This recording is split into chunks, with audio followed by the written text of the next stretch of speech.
In today's video, I'm going to teach you how to change your start number for invoices and quotes in just 5 minutes. If you're using Xero accounting software, this quick tutorial will help you set up and customize your invoice or quote numbers to better fit your business needs. To start, you'll need to log into your Xero account, open your preferred web browser, and navigate to the Xero login page. Here, you'll enter your email and password.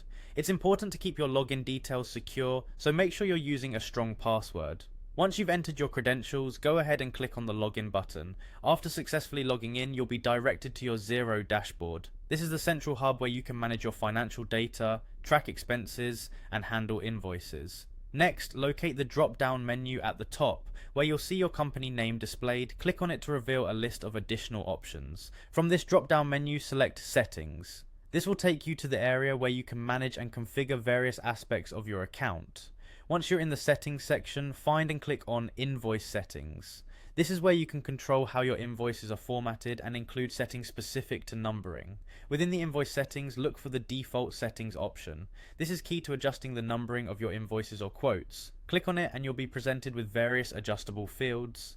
Here is where you can change the starting number for your invoices or quotes. This feature is particularly beneficial when you're transitioning to Xero from another system and need to continue your numbering sequence without any interruptions. When entering your desired start number, ensure that it fits within your current sequence or start from a new range if that's your intention. Make sure to double check your entries, as these numbers will be used in future invoices and quotes, and it's essential to maintain continuity for your accounting records.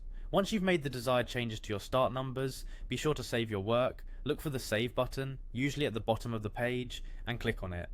This will ensure all your changes are applied and that your numbering system is updated. It's always a good practice to confirm that your modifications were saved successfully, so you may want to generate a test invoice or quote to verify. And that's it, you've successfully set up or altered your invoice start numbers in Xero. This simple adjustment can streamline your accounting processes and provide an organized system for managing your financial documents. Thanks for watching, and be sure to check out our other tutorials for more Xero tips and tricks.